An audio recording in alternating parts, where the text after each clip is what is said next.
நீங்க ரிட்டையர் ஆகி நானே ஹெட் மிஸ்ட்ரஸ் சொன்னாங்க.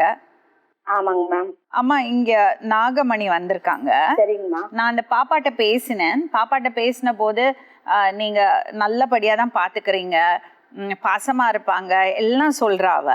சின்ன சின்ன வருத்தங்கள் இருக்கு. அது நம்ம குழந்தைங்க நம்மகிட்ட வளரும் போதே நம்ம திட்டினா நம்ம அடிச்சா பசங்க கம்ப்ளைண்ட் பண்ண தான் செய்யும். ஏன்னா நம்ம டிசிப்ளின் பண்ணும்போது அவங்களுக்கு அது தப்பாக தான் படும் அந்த வயசில்.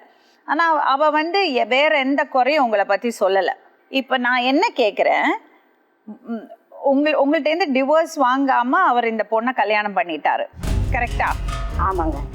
அப்போ அங்கேயே ஒரு தவறு நடந்து போச்சு. இந்த பொண்ணோட சைடில் பார்த்தீங்கன்னா வசதி இல்லாத ஒரு குடும்பம், அவங்களோட சூழல் அப்படி எல்லாரும் சேர்ந்து கன்வின்ஸ் பண்ணி அந்த பொண்ணை கல்யாணம் பண்ணி வச்சுட்டாங்க. அவள் உங்கள் ஹஸ்பண்ட் கூட 5 வருஷம் வாழ்ந்திருக்கா, ஒரு குழந்தை பெற்றிருக்கா.